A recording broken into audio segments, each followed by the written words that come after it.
नमस्ते and welcome सभी भाई बहनों को आज के प्रेम प्रसंग में 25 जनवरी 2026 चेतना की कृपा से, भाई बहनों की कृपा से हृदय से सत्संग पुलकित होते हैं और आनंद की वर्षा बहती है। ये सत्संग आज यहाँ पे सुना जाए या यूट्यूब पे कभी भी सुना जाए, इससे अनेक अनेक आनंद और प्रेम के बीज ही खिलने वाले हैं। संतों की कृपा से, भगवान के आशीर्वाद से हम ये शेयर करते हैं एक बहुत ही प्यारा सूत्र, जिसमें हम लहर और समंदर की सांकेतिक भाषा से समझने की कोशिश करेंगे कि साधक अपने जीवन में शांति जो वो ढूंढ रहा है उसका अनुभव कैसे कर सकता है। तो कल हमने जो सत्संग रिकॉर्ड किया, अपलोड भी होगा, उसमें हमने शेयर किया कि किस तरह से समंदर में लहर उठना इनएविटेबल है। लहर उठने ही वाली है। समंदर सदा समंदर ही है। समंदर सतह पे शांत ही है। लहर एक छोटा सा जीवन लेके आती है, प्रकट होती है, उत्पन्न होती है और वो विलीन हो जाती है। बस इतना सा ही लहर का काम है। और समंदर फिर भी है, क्योंकि समंदर के बिना लहर हो नहीं सकती। और लहर इतनी छोटी है, क्षण भर की है। पर हमारी गलती क्या है कि हम उस लहर के क्षण भंगुर जीवन को पकड़ लेते हैं। उसमें उदासीनता का भाव, सुख का भाव, दुख का भाव। हम कहते हैं वो लहर क्यों आई, वो लहर उठी ही क्यों, वो लहर ऐसी क्यों उठी, वो लहर वैसी क्यों उठी, वो लहर सुख की क्यों उठी, वो लहर दुख की क्यों उठी। वो लहर का भाव हम देते हैं। समंदर तो कहता है भाई लहर उठती है, उठने दो। विलीन होती है, विलीन होने दो। समंदर सदा शांत ही है। ध्यान से सुनना। समंदर को जो परमात्मा आप हो, वो तो सदा शांत है ना। शांति को प्राप्त करने वाला अशांत है। फिर से सुनना ध्यान से। शांति की खोज या शांति की प्राप्ति की उपलब्धि करने वाला सबसे बड़ा अशांति का केंद्र है। समझिए इसको। क्यों अशांति का केंद्र क्यों है ये साधक जो शांति ढूंढ रहा है? क्योंकि सबसे पहले मूढ़मती उसको शांति दिख ही नहीं रही कि वो स्वयं शांति है। कहीं से शांति लाई जाएगी क्या मेरे प्यारे? कहीं से भी ला सकते हो शांति? क्षण भर का सुख ला सकते हो, क्षण भर का दुख ला सकते हो, क्रोध ला सकते हो, उदासीनता ला सकते हो। ये सारे भाव लहर के हैं। समंदर का भाव तो शांत का है।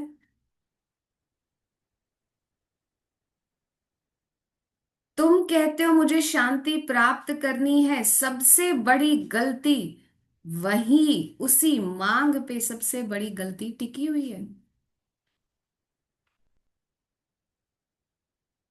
जो परमात्मा को ढूंढ रहा है वो सबसे बड़ा अज्ञानी है। लहर आई, क्षण भर का उसका जीवन है। भाव आए, वासनाएं आई, वेग आए, क्रोध उत्पन्न हुआ, सुख भी हुआ तो दुख भी हुआ। लहर का जीवन लहर के जैसा है, क्षणिक है। कुछ क्षण समय के लिए, काल के लिए, स्थल के लिए रहेगा, फिर वो विलीन हो जाएगा। आपका बचपन एक लहर था कि नहीं था? आज कहाँ है वो लहर? पर आपके होनेपन में एक बचपन की लहर उठी और वो विलीन हो गई। क्या आप दुखी हो कि बचपन खत्म हो चुका है? पर मानसिक तौर पे बहुत लोग अभी भी पीड़ित हैं कि बचपन में वो सब नहीं हुआ जो होना चाहिए था। देखिए, बचपन को बीते हो गए 15-20 साल, 30 साल हो गए, 40 साल हो गए, पर कितने लोग व्यथित हैं। और फिर वो इनर चाइल्ड हीलिंग कराते हैं कि हम ट्रॉमा में हैं। भाई, जो लहर थी, लहर ऐसी उठी, लहर वैसी उठी, उसका कंट्रोल कभी भी हमारे हाथ में नहीं है।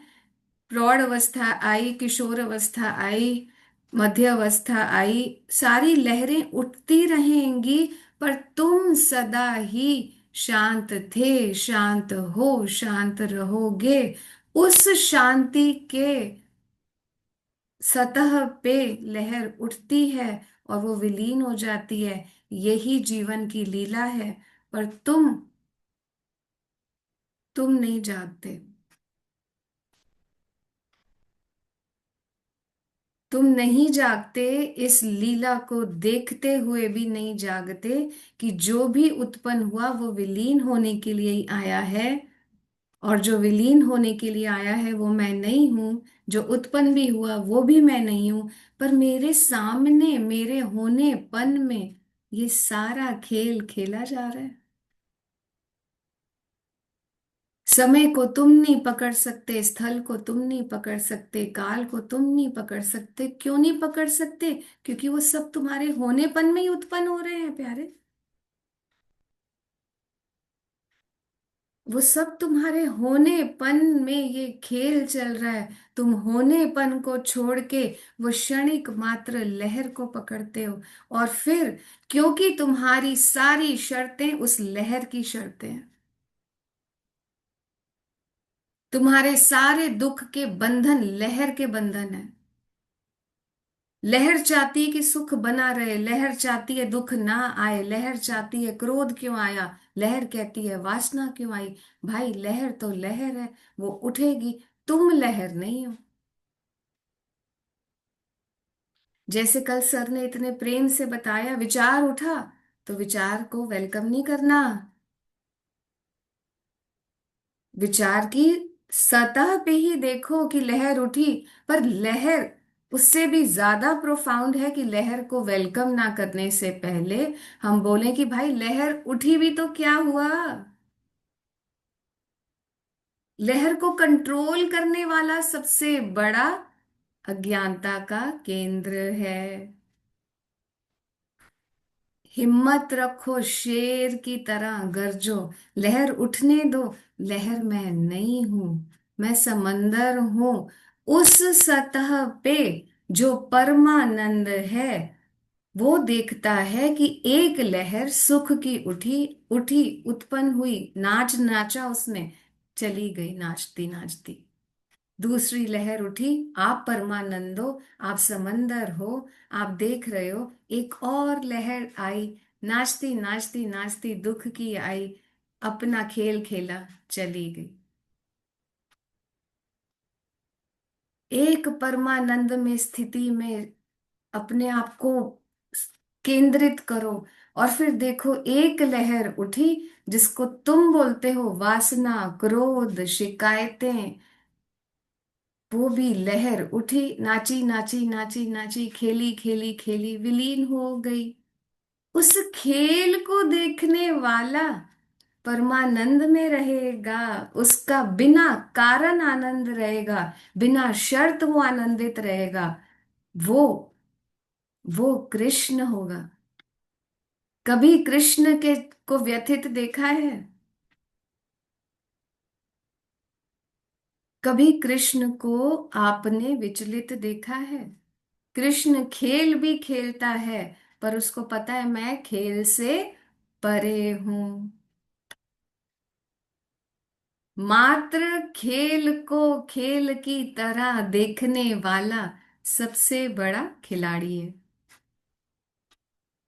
पर जो खेल खेल में उलझ जाएगा, वो खेलता ही रह जाएगा। उसको चक्रव्यूह को भेदने की चाबी जो अभिमन्यु को नहीं मिली, उसको भी नहीं मिलेगी, क्योंकि उसको लग रहा है कि खेल मैं खेल रहा हूं।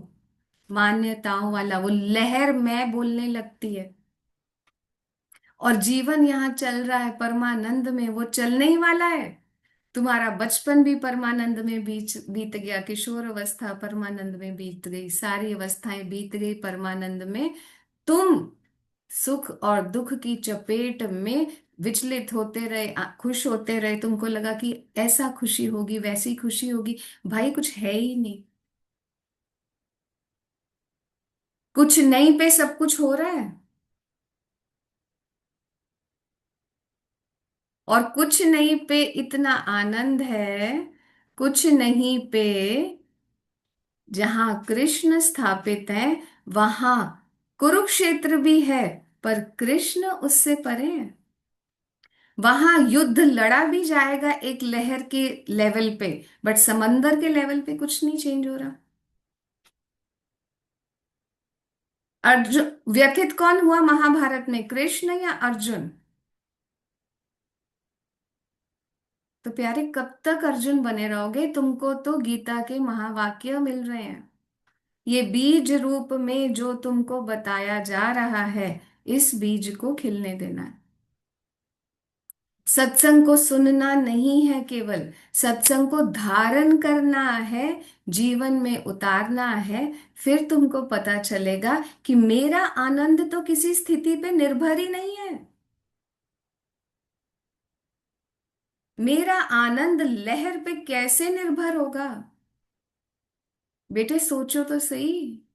जब तुम लहर ही नहीं हो, लहर मान के अपने आप को उस नृत्य में नाचते हो, फिर विचलित होते हो, फिर कहते हो लहर ऐसी क्यों नहीं आई, लहर वैसी क्यों आई।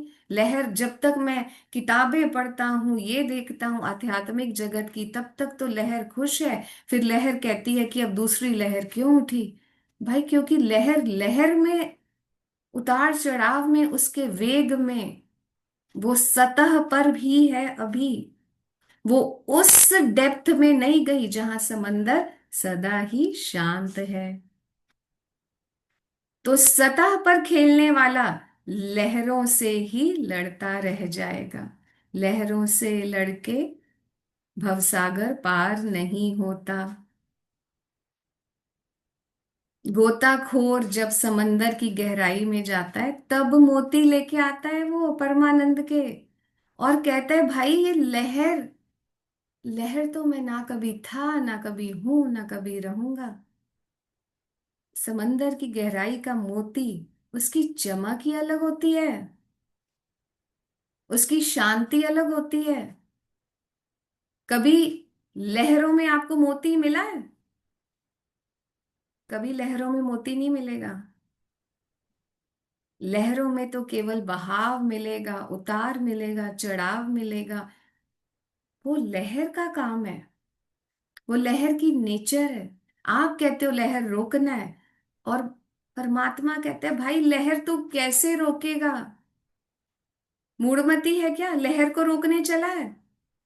लहर एक सतह पे है, वो अपना काम कर रही है, उसको करने दो। तुम परमानंद की सतह पे आ जाओ, जहां मोती मिलेंगे, तुम्हें परमात्मा का रस मिलेगा, तुम्हें आनंद मिलेगा, वो प्रेम मिलेगा, निश्चल प्रेम, वो भक्ति मिलेगी, वो ज्ञान मिलेगा। लहरों से लड़के नौका पार नहीं होती।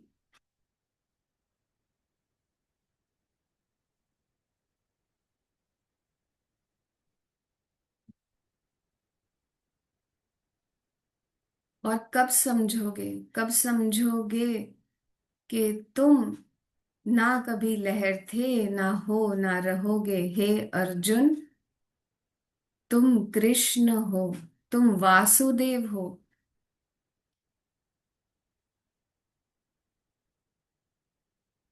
लहर को लहर का काम करने दो। लहर एक सतह पे है, उसको तुम रोक नहीं सकते, क्योंकि वो एक कॉस्मिक एनर्जी से उत्पन्न होने ही वाली है। तुम स्वयं एक लहर हो, तुम्हारा जीवन एक लहर है। 60, 70, 80, 90, 100 साल का जीवन भी एक लहर है या नहीं?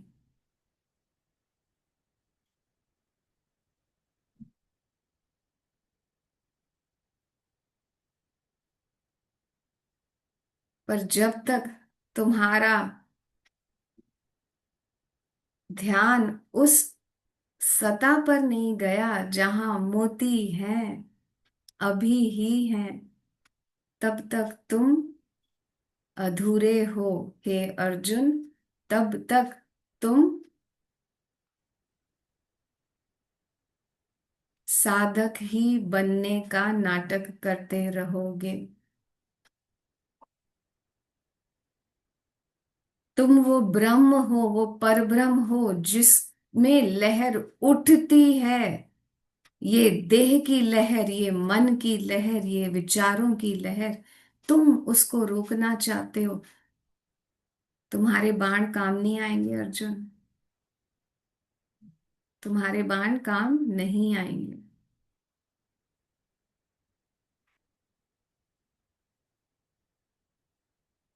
तुम सदा ही कुरुक्षेत्र में व्यथित होते रहोगे। पर तुमको देखना है कि मैं ना देह मन बुद्धि विचार, मैं ये हूं नहीं। मैं तो वो निश्चल प्रेमी ब्रह्म हूं, जिसकी सतह पर शांति सदा ही थी, सदा ही है, सदा ही रहेगी। वो परिवर्तनशील नहीं है। उसको प्रेम से ही पा सकोगे।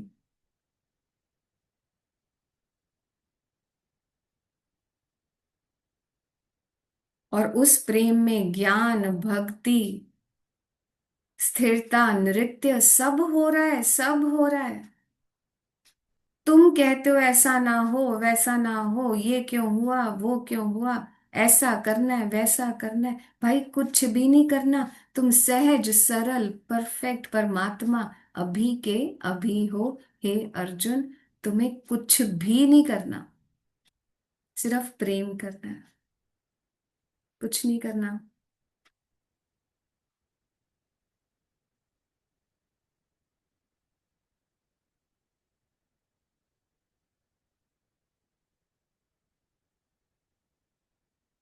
किससे प्रेम करना है अर्जुन को? कृष्ण से।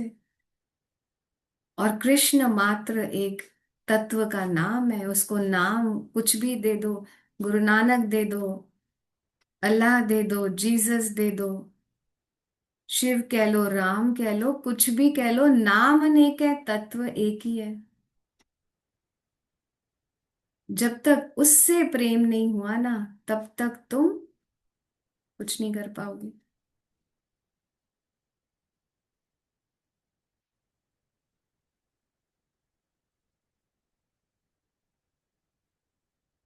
इस सत्य को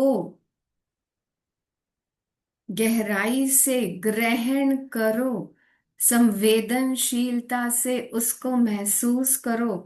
ये सत्संग ही, मात्र एक ही सत्संग तुम्हारी मुक्ति का कारण बन सकता है। और मुक्ति है, अभी है, इसी क्षण है, तुम मुक्त ही हो। सिर्फ लहर का जो आभास है वो छोड़ के स्थापित हो जाओ। ये एक ही सत्संग की महिमा से तुम्हारे सब कष्ट हरे जाएंगे।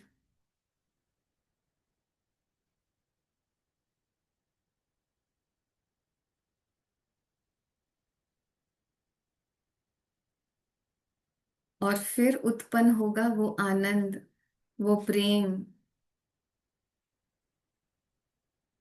फिर उत्पन्न होगा बिना कारण, बिना शर्त, वो ऐसी डायमेंशन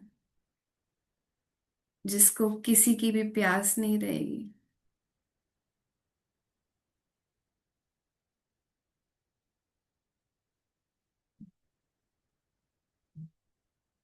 प्यासे मत घूमो, तुम समंदर हो। लहर नहीं हो मेरे प्यारे, तुम समंदर हो।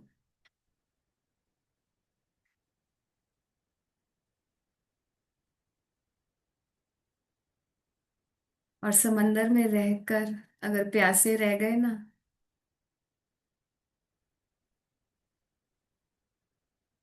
फिर बहुत बड़ी भूल हो जाएगी। समंदर में हो और प्यासे प्यासे घूमोगे, क्योंकि तुम लहर के लेवल पे जी रहे हो। समंदर कहता है नीचे आ बेटे, हीरे मोती तो असली वहां पे हैं। तू लहर को पकड़ना चाहता है, लहर को शांत करना चाहता है, फिर कहता है लहर उठे भी ना। तो तेरे से बड़ा ज्ञानी और कौन है।